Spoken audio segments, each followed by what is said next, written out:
de som, 1, 2.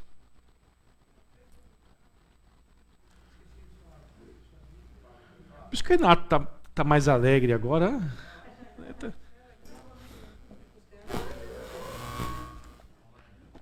Online.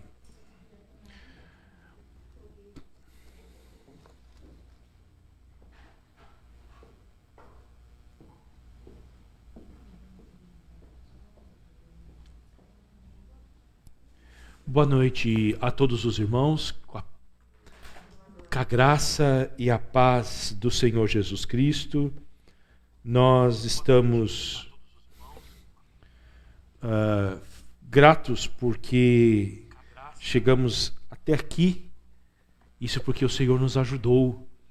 Quero cumprimentar você que está acompanhando conosco, me refiro a Dona Graça, mamãe do Mineiro, e também o Edson, que está agora conectado já conosco. Que Deus os abençoe. Toda a sua família, Edson, a Juana e o pequeno Daniel.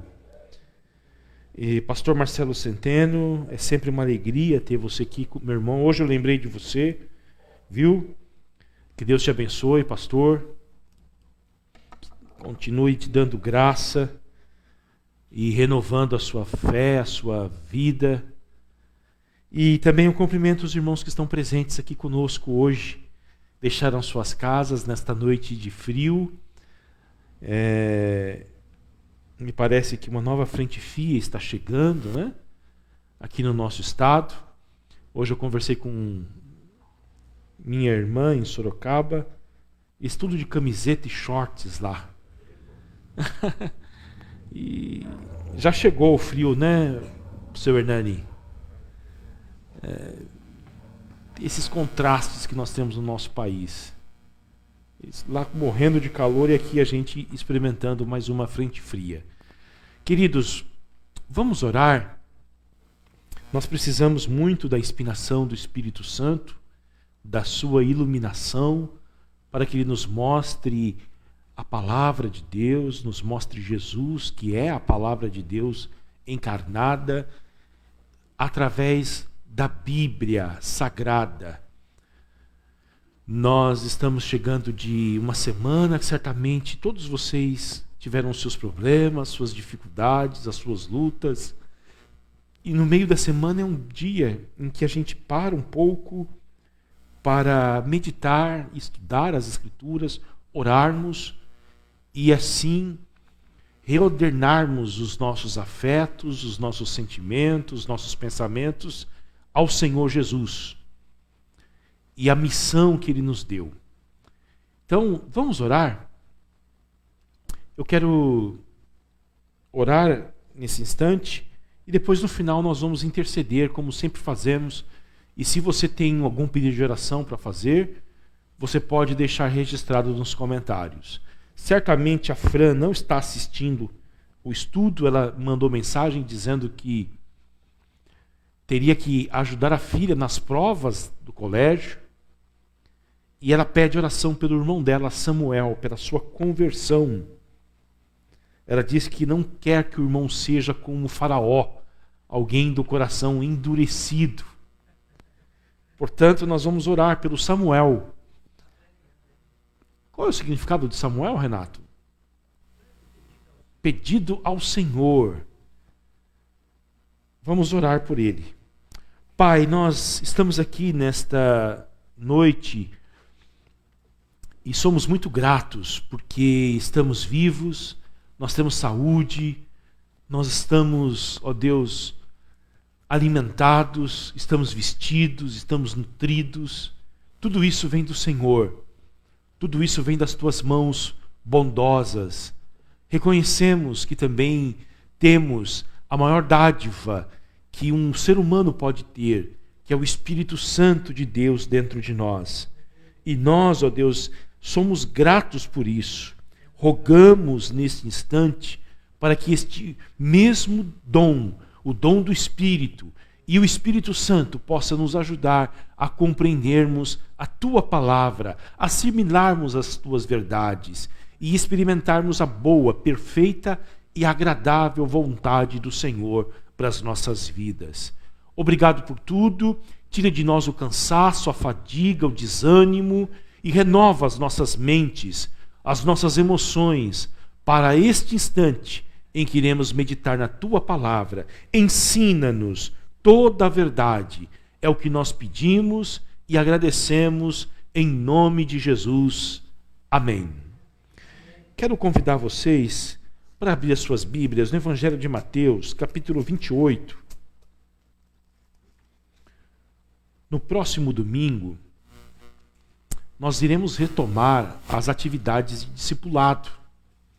E hoje eu quero meditar com vocês um pouco sobre este tema, discipulado.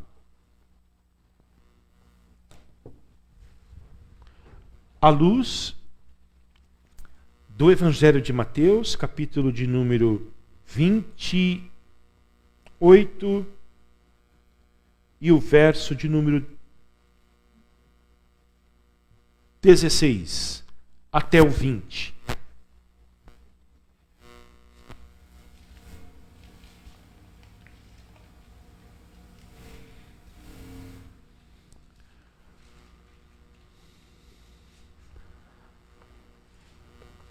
Mateus 28, 16 ao 20, são as palavras derradeiras de Jesus que nós iremos estudar hoje à luz do tema do discipulado.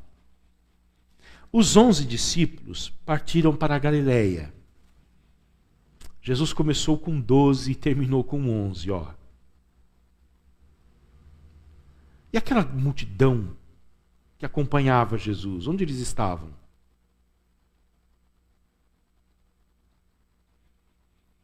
Para o monte que Jesus lhes havia designado. Todas as vezes que Jesus vai para um monte, tem algo novo, tem algo extraordinário para acontecer. Ele proferiu a sua mensagem no monte. Ele se transfigurou em um monte. Ele morreu em uma montanha. E aqui ele vai falar suas últimas palavras em um monte. E, quando viram Jesus, o adoraram. Esta é a reação que um ser humano deve ter diante de alguém que ressuscita dentre os mortos. Adorar, se prostrar. Mas alguns duvidaram. Acho que foi o Tomé. Jesus, aproximando-se, falou-lhes, dizendo: toda a autoridade me foi dada no céu e na terra. Portanto, vão e façam discípulos de todas as nações, batizando-os em nome do Pai, do Filho e do Espírito Santo, ensinando-os a guardar todas as coisas que tenho ordenado a vocês. E eis que estou com vocês todos os dias até o fim dos tempos. Amém. Aqui, queridos, nós encontramos a base bíblica para a missão da igreja. Nós encontramos aqui o que delimita nossas ações, e aqui está a base bíblica do que nós devemos fazer como igreja e como nós devemos fazer. E qual é o grande objetivo de uma igreja que se chama igreja cristã. Antes de nós entrarmos no cerne da mensagem, do ensinamento de Jesus para nós, eu quero destacar duas verdades aqui. Uma está no início do versículo 18 e a outra no final do verso 20. O início do versículo 18 diz: toda autoridade me foi dada no céu e na terra. E as palavras finais do verso 20 diz: eu estou com vocês todos os dias até a consumação dos séculos. Então a igreja é ciente de duas coisas aqui.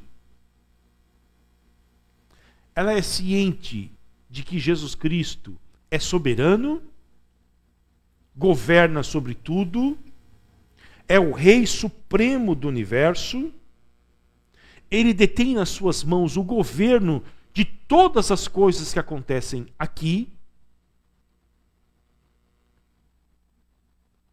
se algum pardal hoje morreu no mundo inteiro, não foi obra do acaso.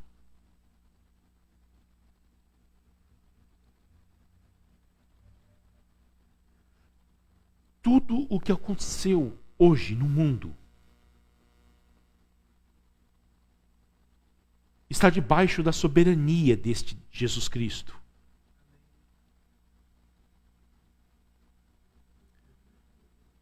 Ele disse que até os fios de cabelo da nossa cabeça estão contados diante de Deus. Para alguns irmãos isso não é difícil de fazer. Entretanto, Jesus Cristo conhece todos os detalhes das nossas vidas. Até mesmo a folha de uma árvore não cai. Olha só, se alguma folha de uma árvore caiu hoje no mundo, não caiu sem o consentimento dele. Ele é a causa primária das alegrias que você teve hoje. E também das tristezas.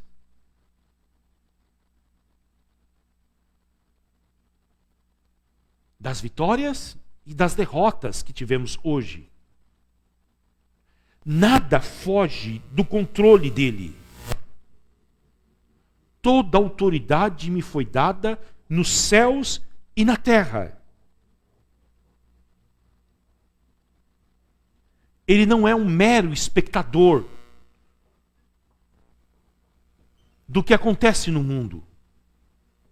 Um mero espectador. Não. Ele está governando este universo.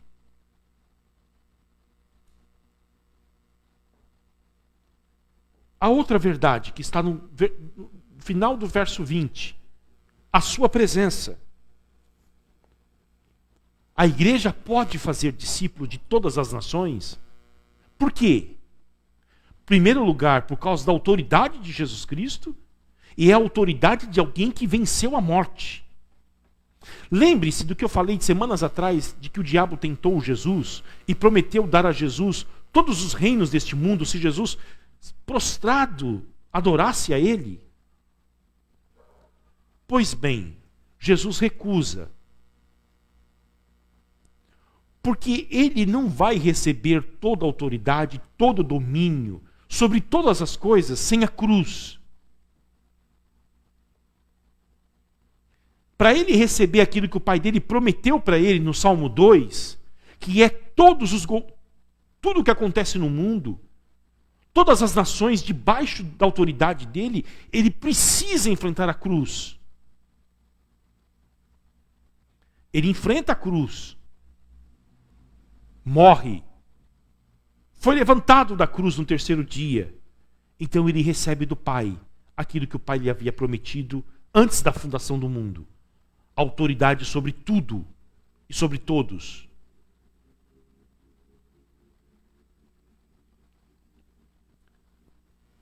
Você pode descansar de que o governo deste mundo não está nas mãos de um tirano, de um déspota autoritário. O governo deste mundo não está nas mãos de um ditador cruel. O governo deste mundo, inclusive do teu coração, da tua vida, está nas mãos de alguém que morreu por você.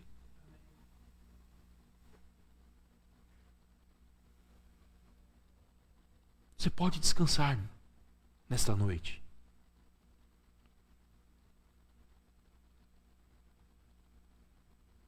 Mas pastor, você não sabe como está a minha vida. As incertezas que eu tenho no meu coração, os meus problemas, as minhas dificuldades, o medo que eu tenho em relação ao futuro, as dificuldades que eu tenho em relação ao passado e o presente tenebroso que eu tenho.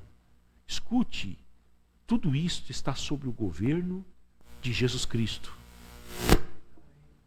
Tudo. toda a autoridade me foi dada nos céus e na terra. Então a igreja sai ao mundo, ciente desta primeira verdade. A segunda, final do verso 20 do Evangelho de Mateus, capítulo 28. Olha o que ele diz. Eu estarei com vocês todos os dias, até o fim dos tempos, diz a minha tradução.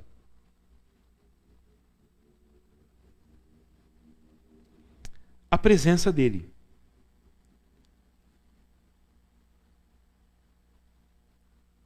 Essa presença de Jesus pode ser resumida em uma palavra. Uma palavra não, em uma frase.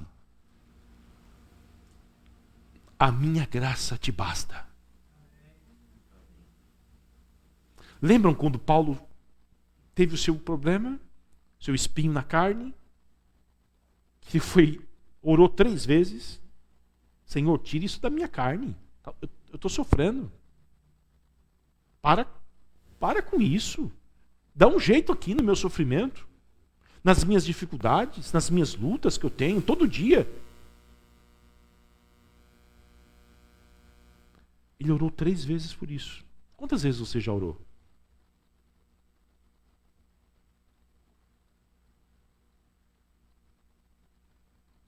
Aí ele escutou uma voz dizendo para ele: Paulo, eu não vou tirar o espinho de você. Você precisa desse espinho.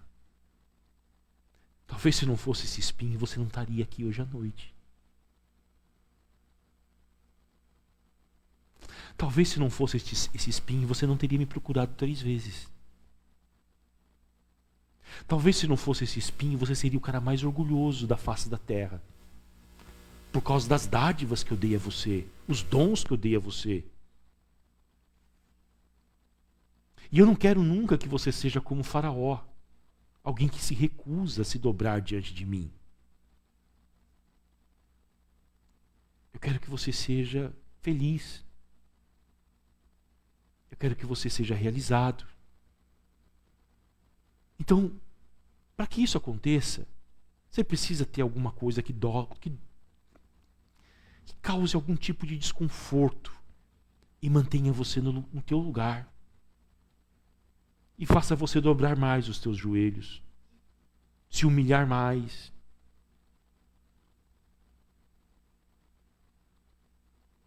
A minha graça te basta.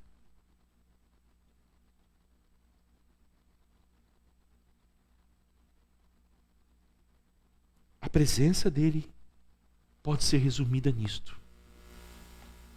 Todos os dias ele dizendo para você: a minha graça te basta. A minha graça te basta.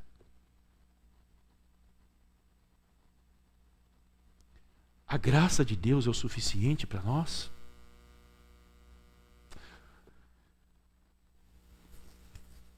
Quando eu termino a bênção apostólica domingo, pós-domingo, lembra o que eu falo? A graça é melhor do que a vida. Eu estava em um enterro e eu falei isso. A graça de Deus é melhor do que a vida. Isso não é palavra minha, essa é a Bíblia que diz isto. Salmo 63, o Davi fala que a graça de Deus é melhor do que a vida. E hoje ele diz para você: a minha graça te basta. Então, essa presença, que faz parte do Evangelho de Mateus, o Evangelho de Mateus começa falando de que Deus está presente com a gente. Vamos ver? Mateus capítulo 1, verso 23.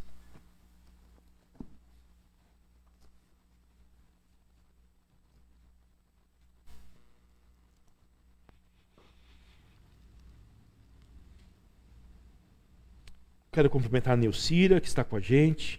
Montales, Gideão, lá do Rio Grande do Sul. Ô Thales, que saudades de vocês. Um abraço para a irmã Sandra, tá bom? Recebe o nosso abraço da nossa igreja e a todos os Gideões internacionais aí do Rio Grande do Sul e a IPI de Passo Fundo, querência amada dos Parreirais. Olha lá, o Kleber, ó. Fala de querência dos parreirais, o Kleber se atiça todo, olha lá. Ó. Nesse frio, né? Mateus 1 e 23. Começa o evangelho de Mateus dizendo o seguinte: eis que a virgem conceberá e dará à luz um filho, e ele será chamado pelo nome de Emanuel. Emanuel significa Deus conosco. Começo do evangelho. Agora, no meio do evangelho de Mateus, capítulo de número 18.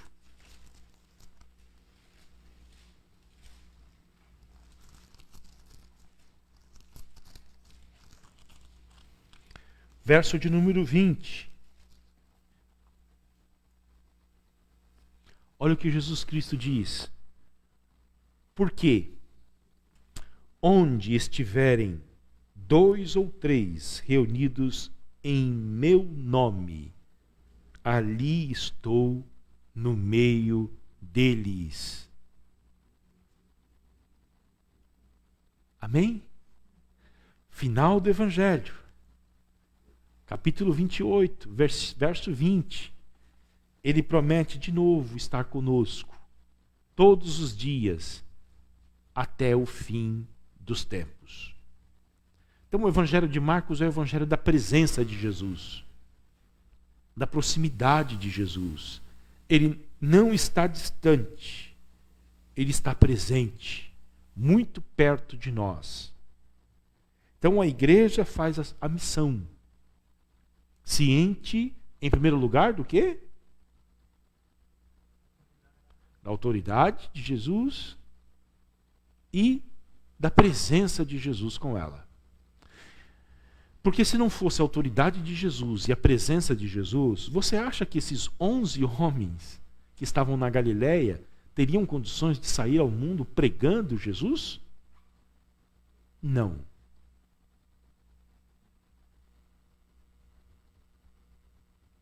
Dá medo. A perna treme.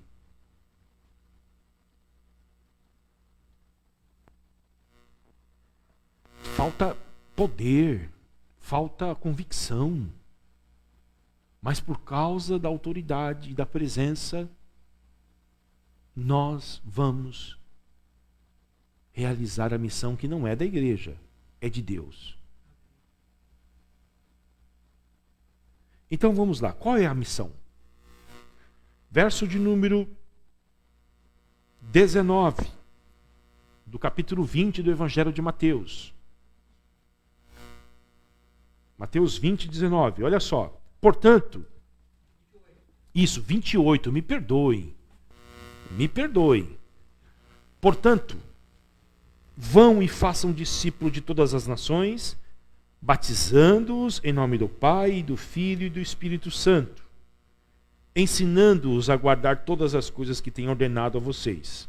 Amém. Esta é a missão. Qual é o verbo central dessa passagem? Nós temos 3 verbos aí: fazer discípulos, batizar e ensinar. Qual? E ensinar. Qual é o verbo central?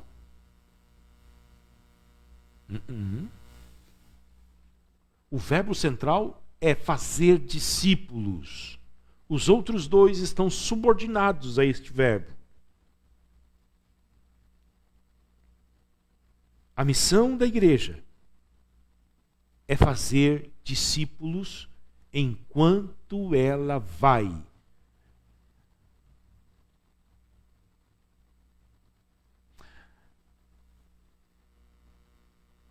A igreja sem missão, sem essa missão, ela se torna um centro de consumo religioso.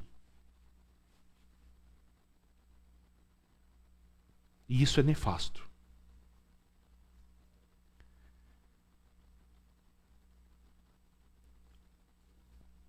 O que o ano de 2020 e boa parte do ano de 2021 revelou sobre a igreja evangélica no Brasil. Graças a Deus, a nossa comunidade aqui sofreu muito pouco isso que eu vou dizer para vocês. Mas o que as grandes igrejas no Brasil sofreram muito com a pandemia. Declínio. O Pedrinho fez assim, ó, ali. Mas eu chego lá, Pedrinho. Eu quero compartilhar isso com vocês, mas hoje não vai dar para ver tudo. 2 coisas só eu vou falar. Tem mais. A primeira delas, a avidez das pessoas pelos cultos presenciais. Deixa eu explicar uma coisa bem clara para vocês. É um mandamento de Deus vir cultuar ao Senhor. É ordem dele. Ficar sem cultuar a Deus é pecado. Agora, em uma circunstância como essa, em que a igreja não pode se reunir de forma corporativa, você tem que adorar a Deus só no templo? O que Jesus Cristo disse para a mulher samaritana? Importa que os adoradores adorem o Pai em espírito e em verdade. Não necessariamente em Jerusalém ou em qualquer outro lugar, mas que eles adorem a Deus em espírito e em verdade. A igreja evangélica no Brasil, que poderia ter, nesse momento, ter dado um grande testemunho, foi uma das que mais pressionaram para que voltasse os cultos, enchesse os templos e esses templos disseminasse Covid para os participantes. Avidez por programas, avidez por atividades religiosas. Pensem se um dia, Deus nos livre disto, vier uma perseguição, exemplo, estatal contra as igrejas no Brasil e proibirem,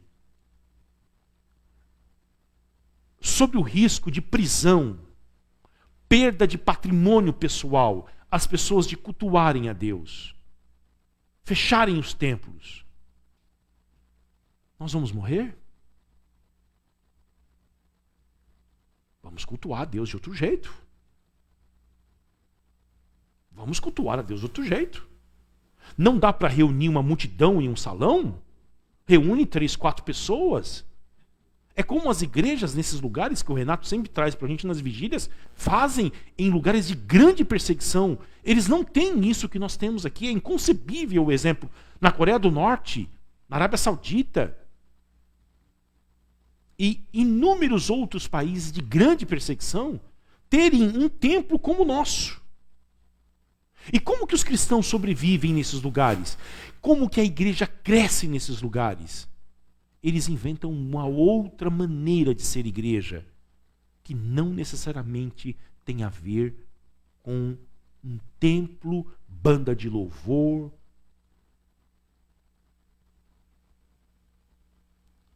Só um minutinho. Segura sua pergunta aí. Avidez por programas, por eventos. E às vezes Deus tira isso de nós, para ver se nós estamos fixos nele ou em atividades religiosas. Porque você pode cultuar a Deus em casa. Você pode cultuar a Deus com a sua família. É o mesmo culto que ele aceita, como se estivéssemos na igreja. Porque importa que o Pai, que os seus adoradores adorem o Pai em espírito e em verdade. Segunda coisa, uma grande deserção. Infelizmente. E aí, um momento de provação como essa, o que revela? Revela uma superficialidade muito grande. Muito grande. Em primeiro lugar, a busca por programas na igreja. Segundo, a deserção, o abandono da fé. em uma hora de provação. Abram a Bíblia de vocês. Atos dos Apóstolos. Eu me lembrei desse texto agora. Capítulo 14. E a gente já conversa, Marciele. Guarda a sua pergunta aí. Só para não perder o raciocínio aqui. Atos dos Apóstolos, capítulo 14.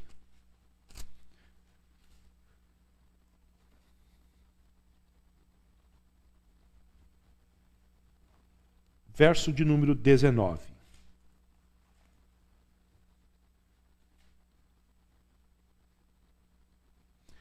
Eu penso que o Evangelho, a igreja, anunciando o Evangelho, fazendo discípulos, ela tem que preparar. A igreja é o lugar onde você prepara pessoas para enfrentar, para que elas enfrentem grandes tribulações.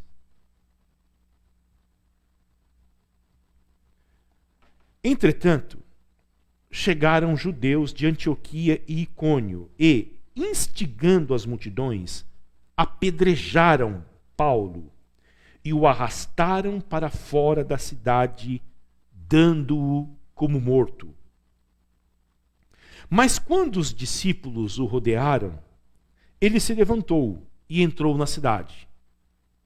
No dia seguinte, estava quase morto, ó. No dia seguinte, foi com Barnabé para Derbe. E, tendo anunciado o evangelho naquela cidade e feito muitos discípulos, Paulo e Barnabé voltaram para Listra. Listra foi a cidade onde ele foi apedrejado. Ele voltou para lá. Se me apedrejaram a primeira vez, o que vão fazer comigo a segunda? Chegando lá na igreja, olha, ele voltou para Listra, Icônio e Antioquia. Aí o que ele fez lá? Na cidade onde haviam pedrejado ele, que havia uma igreja lá já. Olha o que ele fez, fortalecendo o ânimo dos discípulos, exortando-os a permanecerem firmes na fé e mostrando que, através de muitas tribulações, nos importa entrar no reino de Deus.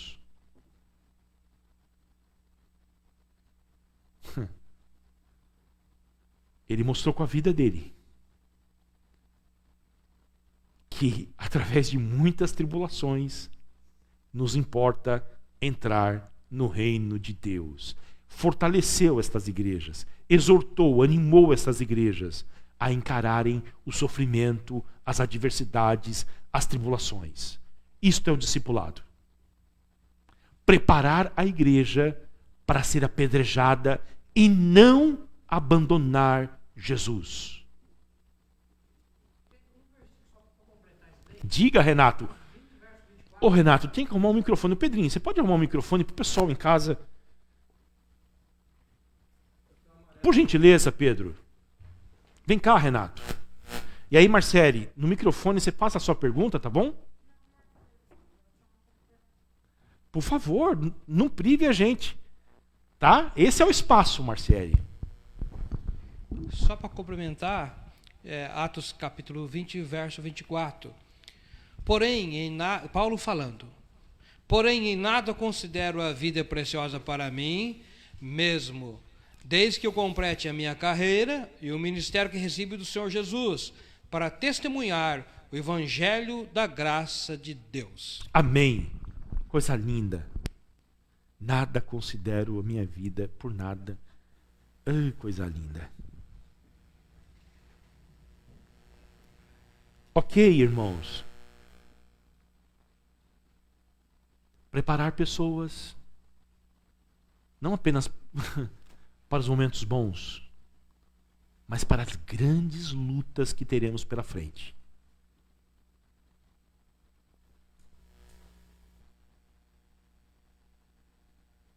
Paulo foi dado como morto. Foi para Derbe. Aí ele voltou para a cidade lá. Lá ele pegou um jovem.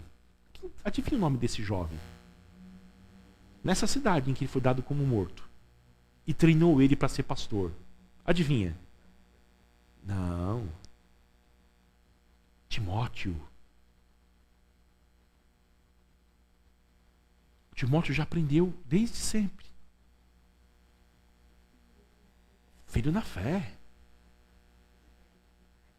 Isto. Aprendeu desde sempre. Está aí. Você me viu, Timóteo. Você viu como é que é a vida. Importa que com muitas tribulações a gente entre no reino de Deus. Mas em todas elas Deus está conosco. Somos mais do que vencedores. Amém? Então, essas duas observações que eu faço, hoje, tem mais para fazer no futuro, do que essa pandemia revelou para a gente. Essa loucura das pessoas, por programas, por atividades religiosas. Volto a repetir, o culto é a coisa mais importante da vida. Só que o culto não é mais importante da vida, Jesus é. Do que tudo. E Jesus pode ser encontrado em todos os lugares, em qualquer momento. Eu estava viajando um dia para Passo Fundo com o pastor Timóteo Caiquera, aquele americano, não sei se vocês lembram dele. A gente estava indo, acho que lá perto de Passo Fundo já, tarde da noite, aquele silêncio no carro, já cansado. Eu estava dirigindo o carro dele e ele falou assim: Fábio, você gosta muito de ler teologia, né? Eu falei, sim. Aí ele falou assim: será que pensou se um dia Deus tirar a sua visão? Eu fiz assim, ó. Você vai continuar amando Ele? Rapaz.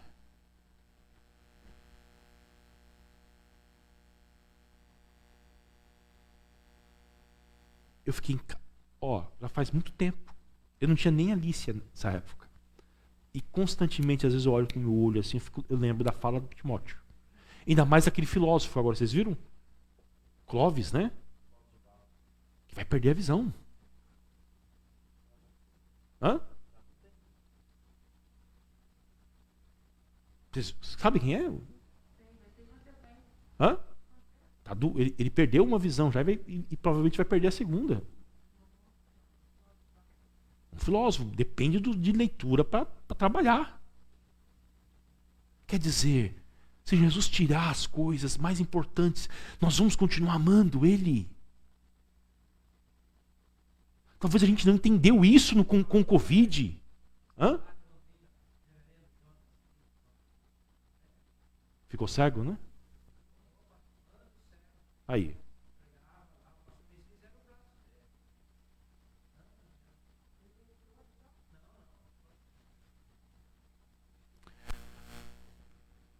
Talvez ele tenha curado alguém já. Através de Jesus Cristo já curou alguém através dele. E ele mesmo ficou cego. Esses paradoxos. Então, irmãos, essas provações revelam o que está dentro de nós. O nível da nossa fé, da nossa confiança, nosso apego a Jesus Cristo.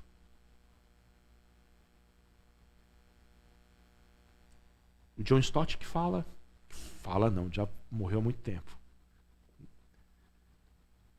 Ele disse que o evangelicalismo brasileiro tinha quilômetros de extensão, centímetros de profundidade.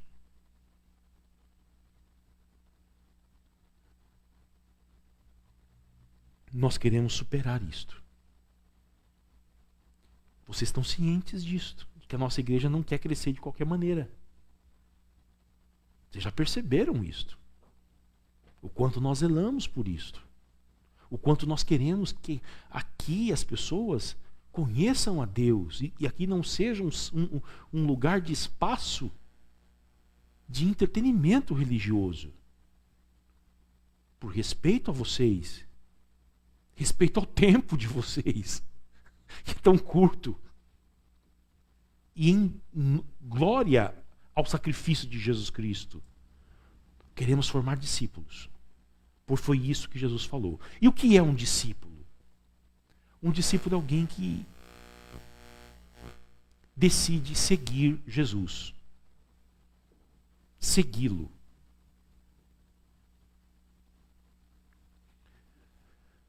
E aí você vai ver que os discípulos primeiros, eles não eram perfeitos. Eles não entendiam o que Jesus falava para eles.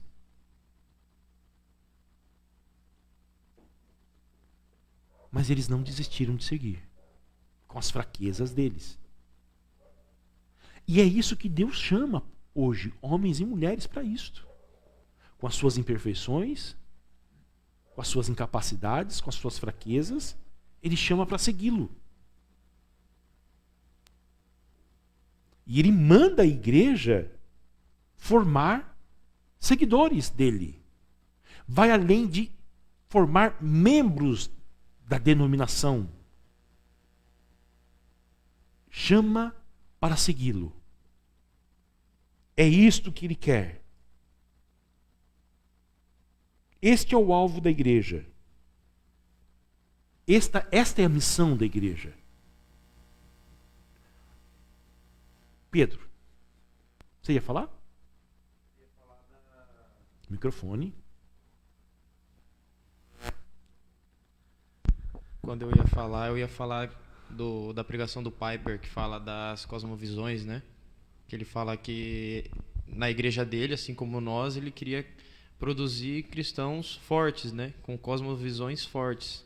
O que é uma cosmovisão? Uma maneira de enxergar o mundo. Isso, uma maneira de enxergar o mundo forte, né? Porque no final, ele fala até, né? No final dos tempos, as cosmovisões, a maneira de se enxergar a vida fraca não vai fazer com que cristãos não permaneçam, né? Cristãos vão fugir, né? Então eu ia lembrar disso, mas pode continuar. Ele fala que teologia fraca produz mulheres fracas, homens fracos.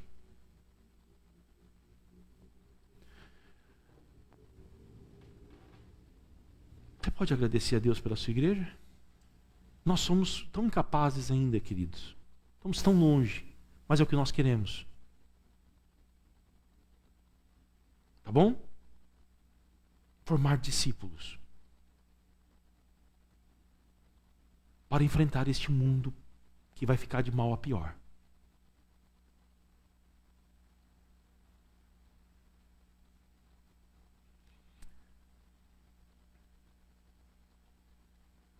Agora, nós chamamos as pessoas, discipular é sinônimo de evangelizar. Tá bom? Mesma coisa. Nossa missão é sair deste mundo, convidando as pessoas para que elas sigam a Cristo. E neste segmento, elas vão conhecer a Deus. E conhecendo a Deus, elas vão conhecer a si mesmas. Porque todo mundo quer se conhecer, saber quem é. E você não vai conhecer a si mesmo se você não conhecer primeiro Deus. E é só a partir do verdadeiro conhecimento de Deus que você descobre quem você é. Seguindo a Cristo, Ele vai ensiná-lo a ser um marido melhor, ser uma esposa melhor. Viu, Josi?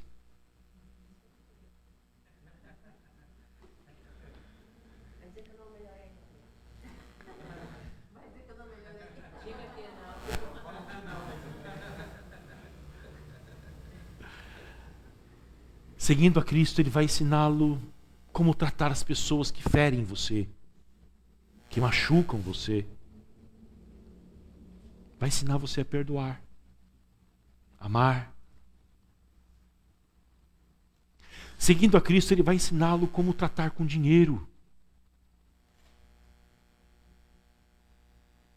Seguindo a Cristo, Ele vai ensiná-lo a como se relacionar com o sexo oposto. Como ver o sexo. Seguindo a Cristo, Ele vai ensiná-lo a ser um filho melhor. Porque ele foi um filho obediente. Seguindo a Cristo, Ele vai ensinar você sobre o real sentido da vida. Algo que perturba as pessoas. Por que eu estou aqui?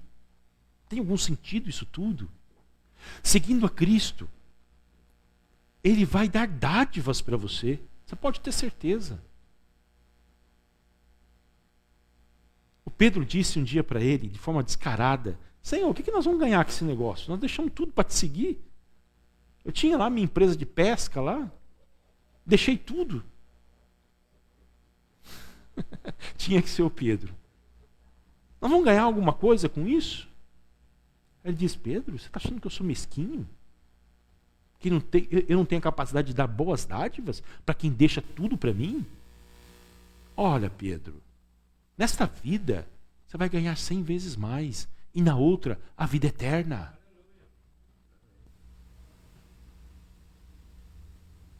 Só que depois de dar dádivas para você desfrutar debaixo do sol, como diz Salomão, Ele vai sussurrar no teu ouvido e vai dizer o seguinte para você assim, ó: olha, a vida de um homem não consiste na abundância de bens que ele possui.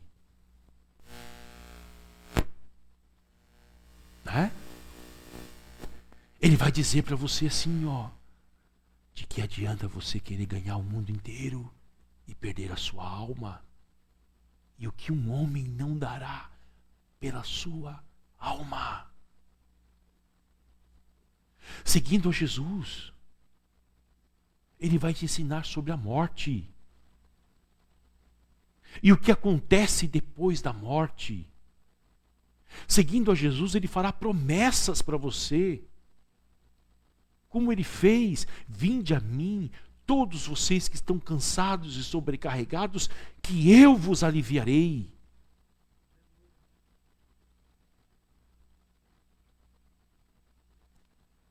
Nós estamos aqui para chamar as pessoas para que elas sigam a Cristo. É esse o nosso papel. Essa é a nossa missão. Amém? Marcelo, eu esqueci de você. Pode falar.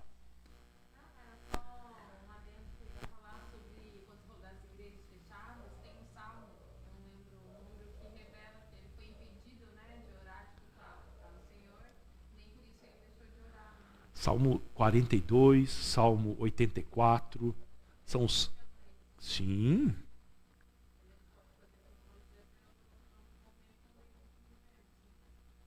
Você pode fazer do deserto um templo.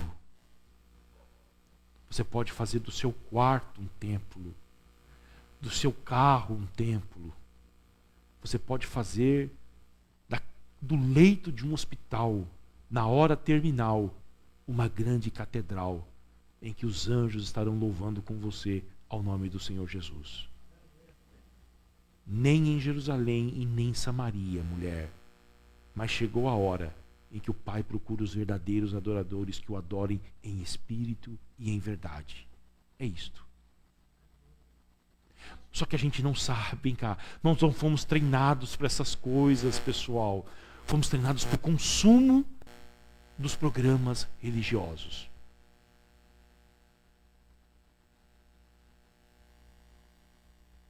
Diga, Leda.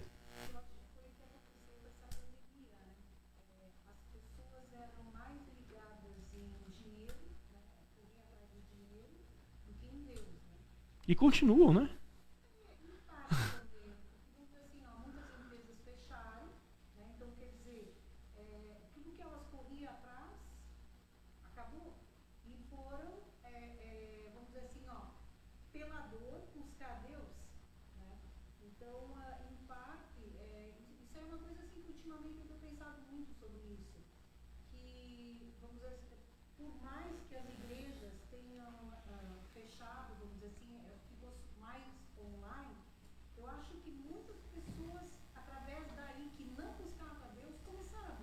Sim, houve esse alcance da internet.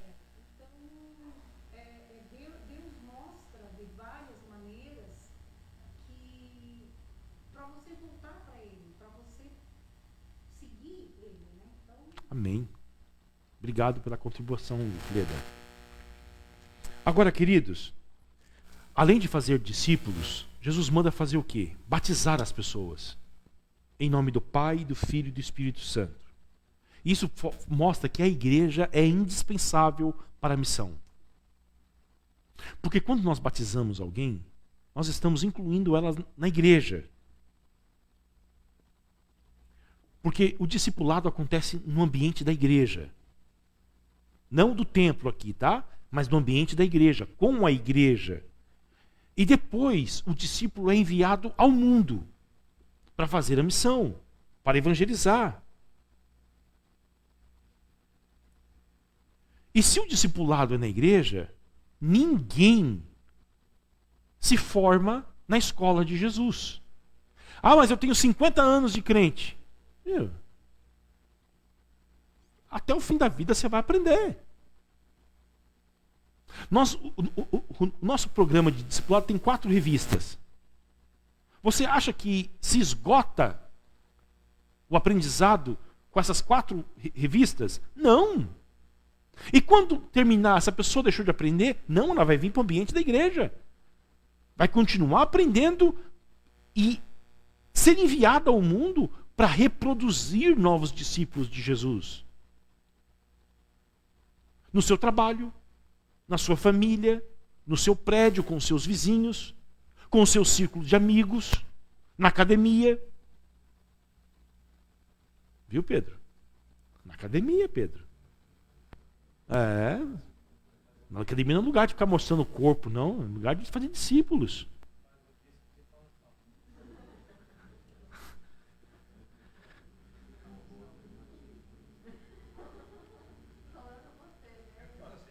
Olha só.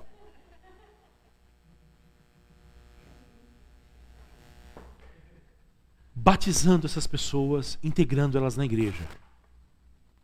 A outra coisa que Jesus manda fazer: ensinar a guardar todas as coisas.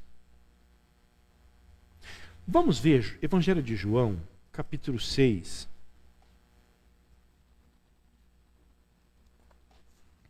A grande pergunta que eu faço para você hoje, e faço para mim também: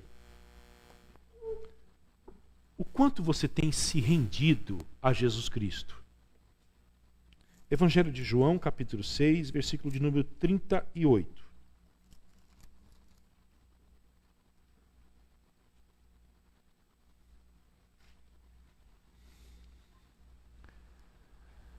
O quanto desta palavra se concretiza na sua vida? Olha o que Jesus diz: porque eu desci do céu. E veja a distância que ele percorreu.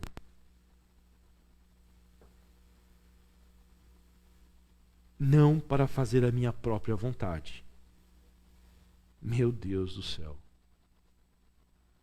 Mas a vontade daquele que me enviou. Você está no Evangelho de João? Volta a 2 capítulos, capítulo 4. Verso 34.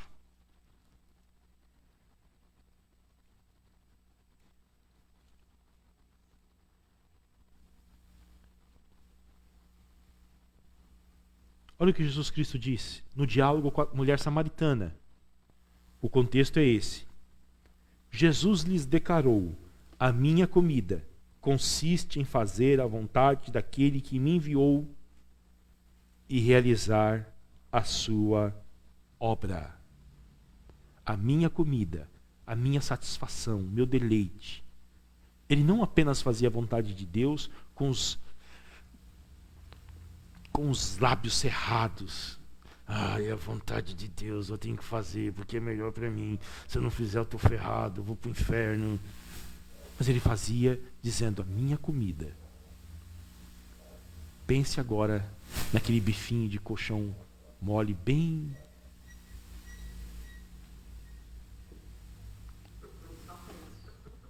só pensa nele. Engolir, né? Aquele arrozinho feito na hora, um feijãozinho também, a batata frita, uma farofa. Que coisa gostosa. Ele diz: a minha vontade, a minha comida, meu deleite, não é fazer a minha vontade, mas é fazer a vontade daquele que me enviou e realizar a sua obra. No livro de Hebreus tem um texto, eu não lembro agora o capítulo, que Jesus diz: estou aqui, ó Pai, vim para fazer a tua vontade. A pergunta que eu faço para você: o quanto isso tem sido real na sua vida? Você se deleita em fazer a vontade de Deus? Você tem feito a vontade de Deus? Você pergunta para Ele qual é a vontade dele para a sua vida? Porque uma das coisas que caracteriza um discípulo de Jesus é justamente a submissão dele à vontade de Jesus. Mateus capítulo 7, vamos lá, rapidamente.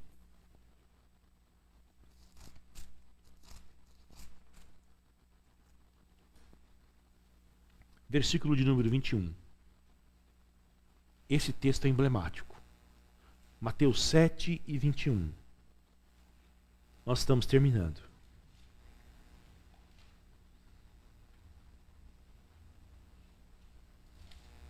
Nem todo aquele que me diz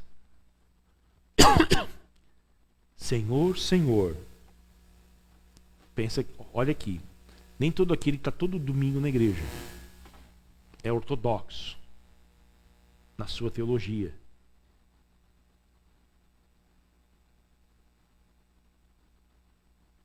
Entrará no reino dos céus, mas aquele que faz a vontade de meu Pai que está nos céus.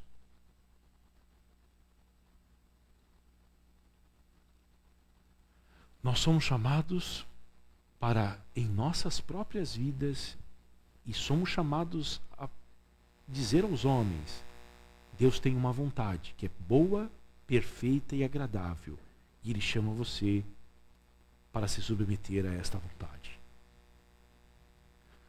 O discipulado é a junção de duas coisas que Jesus fala num dos versículos mais bonitos da Bíblia, que eu acho. Mateus 11 e 28. Ele diz o seguinte: venham a mim, todos vocês que estão cansados e sobrecarregados, eu vos aliviarei.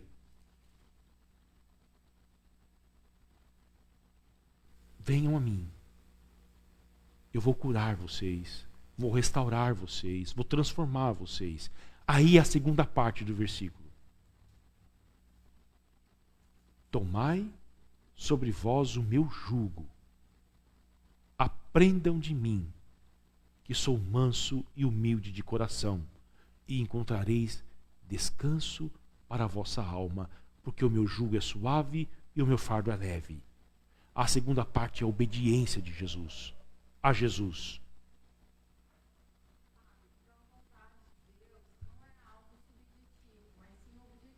Objetivo?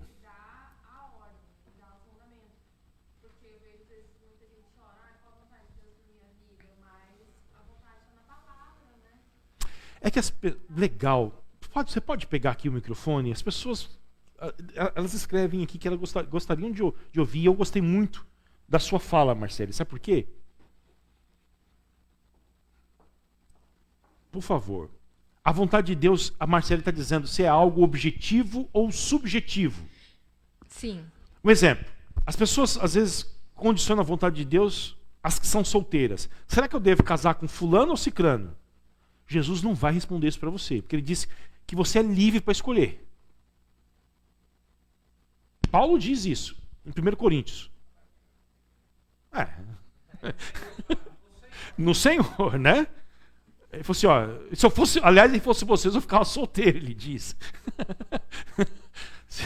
Mas se você não aguenta, case. Agora, ele fala, eu queria poupar vocês. Eu dou risada lendo isso. O Santo Agostinho, comentando esse texto, ele fala o seguinte: casamento é um mistério. Quem está dentro quer cair fora, quem está fora quer entrar. Mas o Paulo se ausentou. Ele diz, se eu fosse vocês, por causa do... Ele não está dizendo que o casamento é ruim. Ele está falando por causa do período que vai vir aí, as dificuldades. Vocês querem servir a Deus. Vocês querem ter tempo para Deus. Fiquem como eu.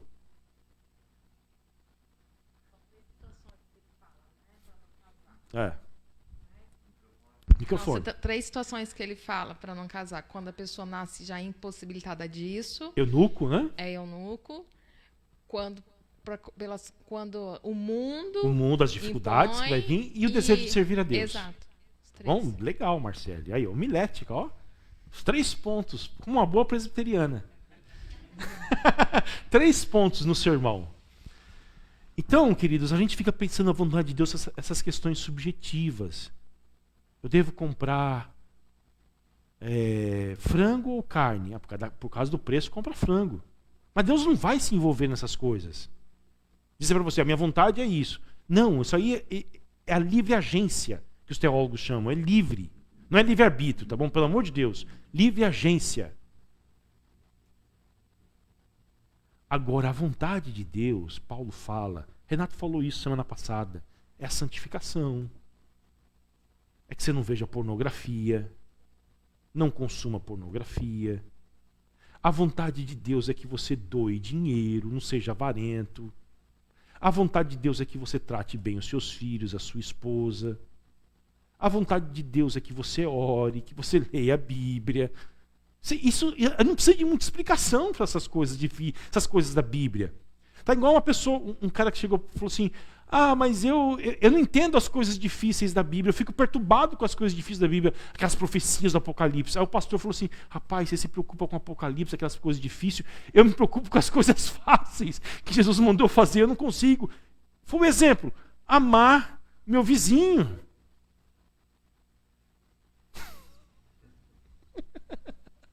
Marciele, por favor, pode falar. A questão é que que a vontade de Deus não está no aspecto subjetivo da nossa vida, sim no objetivo. E se a gente lê a Escritura com cautela, está tudo escrito ali qual é a vontade de Deus para nossas vidas, como vá, faça discípulos. Então, não é subjetivo. Será que eu vou para aquele emprego? Será que eu aceito aquela proposta de emprego? Não, eu vou analisar de acordo com aquela palavra. Se eu vou estar cumprindo os mandamentos de Deus na palavra, a vontade de Deus, então aquele emprego serve para mim. É nesse aspecto que a gente sabe qual é a vontade de Deus. E às vezes a gente não faz porque nós somos malandros. E a gente tem preguiça intelectual também, preguiça em pensar. De ler a Bíblia, de confrontar a Bíblia contra a gente. Porque às vezes a gente lê a Bíblia para os outros. Isso aqui meu marido devia estar lendo. Aliás, ele devia estar nesse culto aqui para ouvir isso. Olha, deixa eu falar uma coisa para você. Se a pessoa não está num dia, num culto, que o pastor falou uma coisa, não é para ela ouvir. É para você ouvir, não é ela. Aí, fulano de tal tinha que estar aqui para ouvir isso. Não era para estar, era para você estar.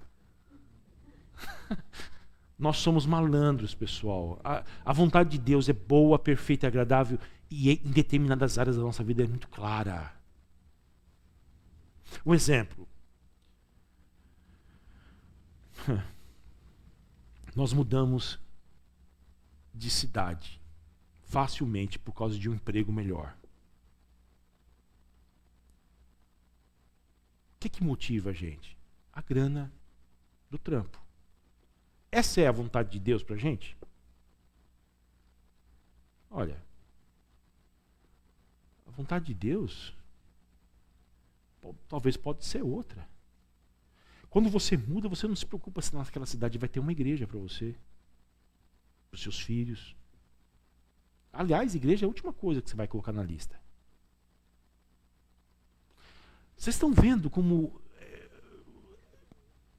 nós subtraímos aquilo que é importante, colocamos em último lugar, e aquilo que talvez não seja, nós colocamos lá em cima, dentro do nosso checklist de valores. E o discipulado vai ensinar sobre valores para a gente, para que a gente tenha discernimento para tomar decisões.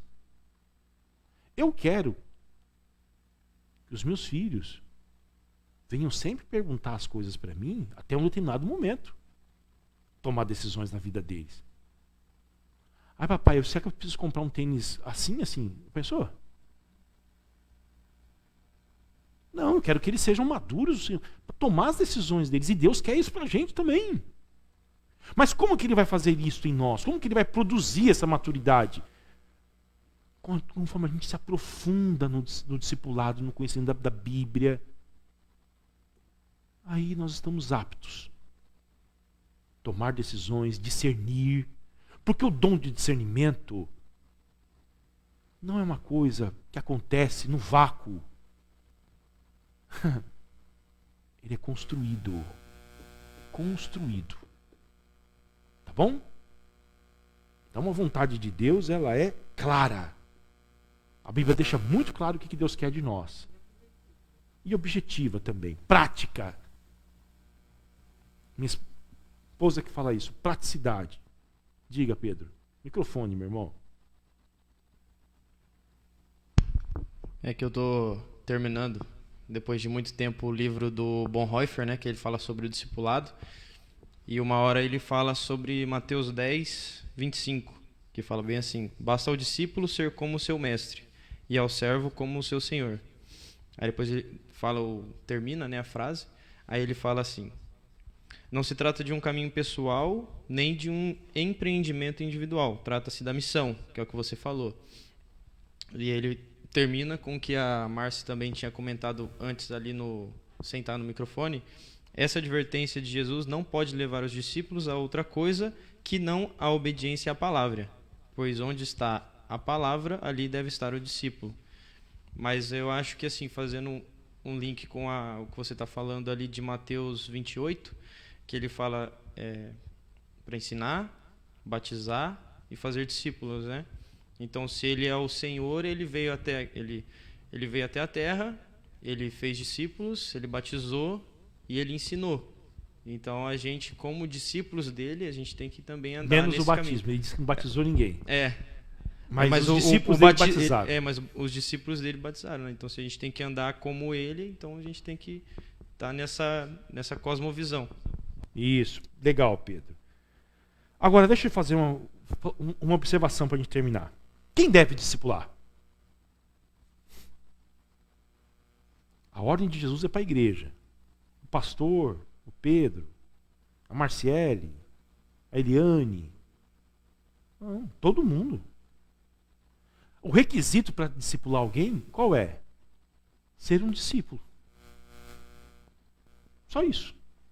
Como é que Jesus discipulou os discípulos dele? Sendo um discípulo. Fazendo a vontade do Pai dele.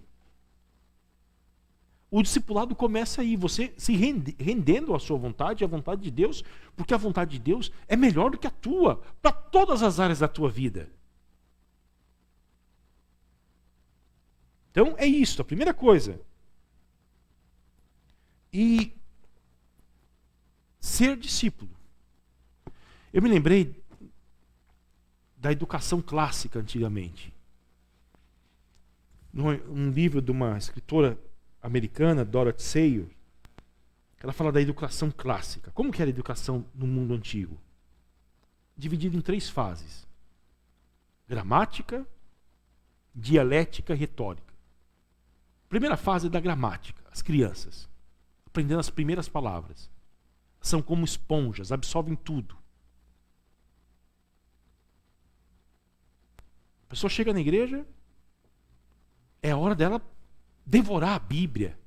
Os reformadores fizeram um catecismo em forma de perguntas e respostas, justamente para ajudar nesta fase das crianças, tanto espiritual como as crianças mesmo, os filhos dos crentes. Memorização da Bíblia, memorização de versículos da Bíblia. Segunda fase é a fase da dialética. Você começa a fazer perguntas. Você começa a associar aquilo que você aprende com alguma outra coisa.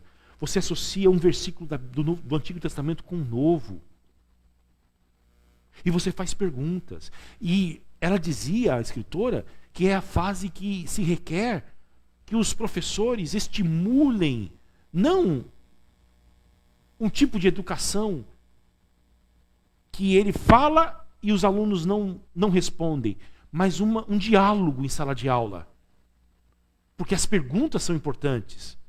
E a terceira, fase adulta já, é a retórica, quando a criança já tem capacidade de falar. Todos nós precisamos da gramática da fé. Todos nós precisamos aprender os rudimentos. Agora, nós não podemos ficar só aprendendo, pessoal. Talvez esse seja um dos nossos erros. Queremos só ficar aprendendo e não queremos reproduzir. Isso gera problemas de crescimento. Eu não sei vocês, mas o meu apetite cresce, e isso é fácil, quando eu faço longos períodos de atividade física. Por exemplo, se eu acabar de comer e o Pedro me chamar para uma aula de funcional, eu não vou conseguir fazer. Agora, se eu for para a aula de funcional de 2 horas, fizer toda aquela aula, perder 1.500 calorias, eu vou ter muita fome. Talvez a nossa inanição espiritual, a nossa falta de fome espiritual, é porque falta missão na nossa vida. Falta engajamento com a missão de Deus. Então nós estamos na igreja só recebendo. E nós não temos o quê? Forças para a missão lá fora. Se a gente for à missão, com o pouco que nós temos, nós vamos ter mais fome pelo conhecimento. Sabe por quê? Porque as demandas da missão vai exigir de nós que a gente busque mais a Deus, ore mais, leia a palavra. Tá bom? Eu ia falar sobre a ferramenta para o discipulado.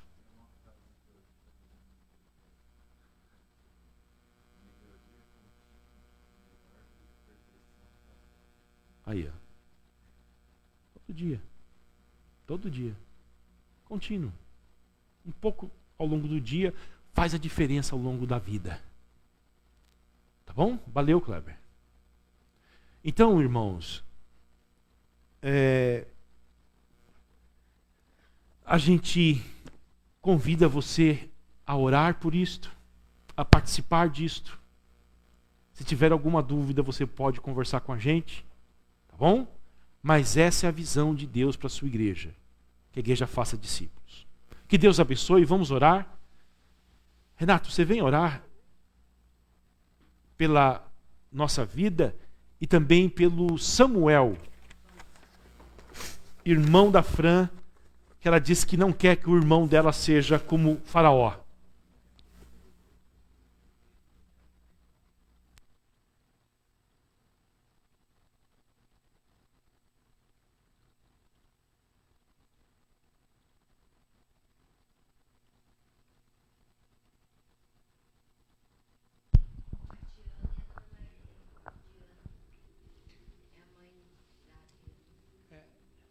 O nome dela é Tiana? A Diana. Não, o Jackson. Quem que é que está? Jackson, Adriana. E Diana e Maria. Queridos, vamos então buscar o Senhor em oração. Vamos invocar a presença do Senhor.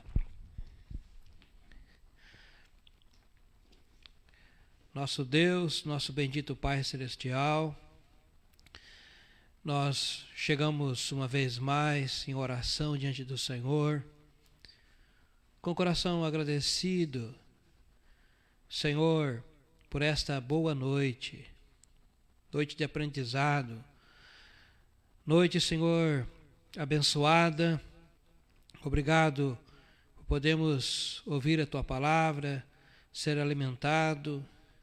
Senhor, é um privilégio, é uma riqueza, é uma graça gloriosa. Obrigado, Senhor, pelo dia de hoje. Obrigado, Senhor, pelo nosso trabalho, pela saúde. Obrigado, Senhor, pela família. Obrigado, Senhor, por essa cidade a qual moramos, abençoada, linda cidade, Senhor. Queremos te louvar, Senhor, te louvar de coração por tantas coisas boas que o Senhor tem dado para nós. Conforto, Senhor, nossos lares. Senhor, muito obrigado pela tua provisão, pela tua proteção, pela tua paz. Te exaltamos, Senhor, te bendizemos, Senhor, porque é bênção sobre bênção viver cada dia no Senhor. Te agradecemos também pelas provações, porque elas nos fazem pessoas maduras, pessoas, Senhor Deus, mesmo que buscam o Senhor. Muito obrigado, Senhor, porque o Senhor tem nos dado a fé, a perseverança. Glórias a Ti, Senhor. Obrigado por esses irmãos presentes, pela perseverança desses santos, nesses longos, Senhor Deus, anos que aqui adoram o Senhor conosco, que vem no templo, ora terça-feira, ora quinta, ora domingo, ora no sábado, na vigília. Louvado sejas Tu, Senhor, pela comunidade de fé. Louvado sejas Tu, Senhor. Mas, Senhor, nós queremos orar a Ti. Precisamos mesmo, Senhor. Queremos mesmo, Senhor, ser discípulos ativos na Tua ceifa. Discípulos, Senhor Deus, trabalhadores no Teu reino. Discípulos fiéis. Senhor, discípulos que fazem a Tua vontade, discípulos, Senhor, perseverantes, Senhor, na Tua palavra. Senhor, nós cremos na Tua autoridade do Senhor, cremos, Senhor, na soberania do Senhor. Como ouvimos no início, Senhor, que tudo o que aconteceu hoje esteve diante do controle do Senhor, da vontade, da permissão do Senhor. Seja um pássaro que caiu, seja um fio de cabelo, o Senhor está ciente, o Senhor está comandando. Isso é autoridade do Senhor. Toda autoridade é do Senhor Jesus Cristo, que é o Criador, o sustentador de todas as coisas, que está no trono reinando absolutamente. Ó Senhor, nós oramos em favor da salvação do Samuel. Tua palavra diz, crendo no Senhor, será salvo tu e tua casa. Então nós oramos para que o irmão da Fran seja visitado com o Espírito Santo, que venha convencer ele do pecado, justiça e juízo. Venha abençoá-lo com a tua salvação. Abençoa a vida do Alexandre, Senhor, do marido da Fran, que ele venha mesmo ser um discípulo do Senhor. Ó Jesus, nós oramos para que o Senhor abençoe a saúde do Daniel. Abençoe mesmo, Senhor, tirando todo o espírito de vírus, de gripe, todo e qualquer incômodo no corpo dele. Senhor, nós oramos em favor, oh meu Deus, dessa criança. Te louvamos por as crianças dessa comunidade. É tão bom, Senhor, ver eles cantando aqui no domingo. Senhor, é tão lindo ver eles te adorar. Ver, Senhor, uma criança. Senhor, é uma bênção. Obrigado pelos nossos filhos, pelos nossos netos. Senhor, obrigado. Eles pertencem ao Senhor, eles são do Senhor. Aleluia, herança do Senhor. Então invocamos as tuas bênçãos, Senhor. Jesus, sobre o Daniel, Carlos. Lembramos, meu Deus amado, também do Jackson, da Adriana, da família deles. Que o Senhor visite com cura, Jesus. Basta uma palavra do Senhor. Assim foi, Senhor Deus, com o servo do centurião, Jesus. Uma palavra do Senhor e a cura naquela casa, naquela família. Seja repreendido a enfermidade. O teu nome seja glorificado. Que eles venham mesmo também ter uma experiência com o Evangelho. Estar no Senhor. Meu Deus, e eu lembro também da minha tia Sebastiana em Londrina, desenganada pela medicina. Basta uma palavra do Senhor, meu Deus. E esta montanha chamada enfermidade, doença, é removida. Basta uma palavra do Senhor. E, meu Deus, a enfermidade que está, Senhor, na vida da Creide é removida. Basta uma palavra do Senhor e a enfermidade, ela é totalmente eliminada do irmão Luiz. Senhor, o qual a semana passada esteve aqui, foi tão bom aquele abraço, Senhor, que nós demos um no outro. Foi tão glorioso, Senhor, ver ele caminhando, Senhor, aqui na comunidade. Senhor, eu quero te louvar por isto, mas orar para que o Senhor complete a boa obra, que o Senhor restaure a saúde dele integralmente, para que ele esteja servindo nessa comunidade, em adoração no Senhor, sendo discípulo e fazendo discípulos, meu Deus. Eu oro, Senhor, para que nós sejamos discípulos do Senhor e façamos discípulos para o Senhor. Eu oro em favor dos que estão online, para que todos sejam discípulos do Senhor amado, discípulos do Senhor, e façam discípulos, Senhor Jesus. Eu oro em favor da família do Nelson e os Julianos, lá em Londrina.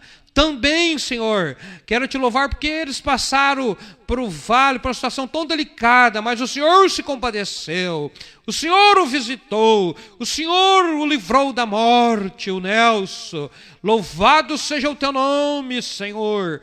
Glória seja a ti, porque o Senhor é Deus que livra e nos salva. O Senhor livrou Daniel da cova dos leões, o Sadraque, Mesaque e Abednego da forma de fogo, e nos livra também, Senhor. O Senhor é o Deus que se compraz em nos livrar.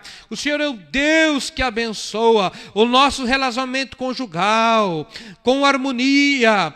O Senhor é o Deus que abençoa mesmo a nossa igreja, Senhor, com realmente a manifestação do Teu Espírito, os dons do Teu Espírito, Senhor, oh meu Deus maravilhoso, nós oramos em favor da nossa nação, que precisa das bênçãos material do Senhor.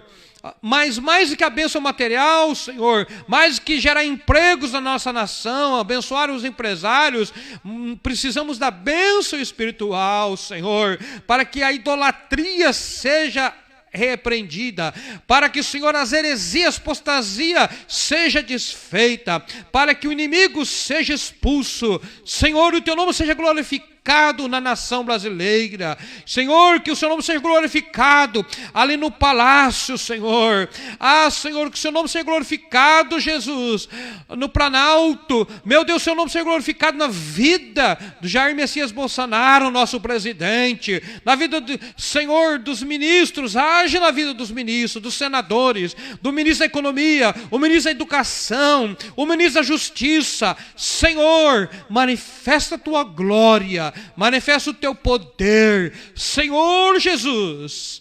Oh meu Deus, ó Senhor, nós rogamos e pedimos as Tuas bênçãos, nós clamamos ao Senhor, porque nós sabemos que o Senhor é um Deus que se importa, um Deus que realmente se inclina nos céus para ver o que se passa na terra. E Senhor, e nós como igreja do Senhor Te buscamos, nós como os Teus discípulos, Jesus, pedimos mesmo, aumenta, Senhor, a nossa fé, tira toda a preocupação com o dia de amanhã, tira toda a ansiedade, Senhor, com realmente, Senhor, as coisas do futuro. Nós queremos descansar em Ti, confiar em Ti. Entregamos, Senhor, o dia de amanhã, entregamos mesmo, Senhor, os nossos afazeres, Senhor.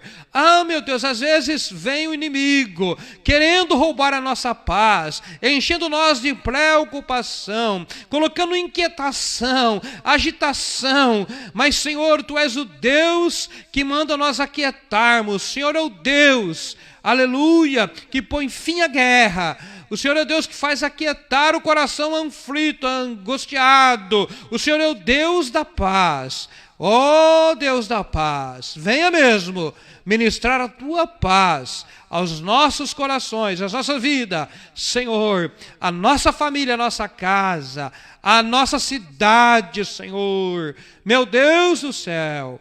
Ah, Senhor, há tanto orgulho na nossa cidade, há tanta soberba na nossa cidade, Senhor, por causa do poder econômico, Senhor, por causa do dinheiro, mas nós queremos pedir, Senhor, misericórdia, perdão, Senhor, e que o Senhor venha mesmo converter o coração dos empresários ricos nessa cidade, para que eles venham ser discípulos de Jesus, discípulos generosos, discípulos, Senhor, que venha mesmo voluntariamente ofertar no teu reino, contribuir, Senhor, na tua casa, Senhor Jesus,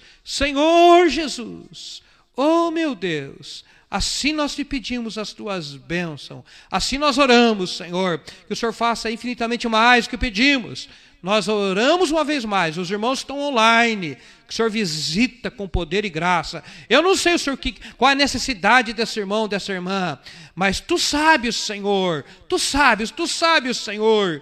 Então, Senhor, ó Jesus, pedimos as Suas bênçãos, bênçãos materiais, mas acima de tudo, bênçãos espirituais, porque o que nós mais estamos e precisamos, Senhor, é de ser teus discípulos, Senhor, verdadeiramente autêntico, não de palavras, não apenas teoricamente, não apenas, Senhor, de meras palavras, mas de fato e de verdade. É o que nós oramos para a glória do teu nome, Jesus. Amém. Meus irmãos, então, tenham uma boa noite, que a maravilhosa graça do Senhor Jesus continue na sua vida, na sua família, tá? Deus te abençoe muito, tá? Porque a história de amanhã já foi escrita. Ao nome de Jesus, todo joelho se dobrará, nos céus, na terra e debaixo da terra, e toda língua confessará que Jesus Cristo é o Senhor. Até domingo, às 7h30, adorando o Senhor aqui no templo.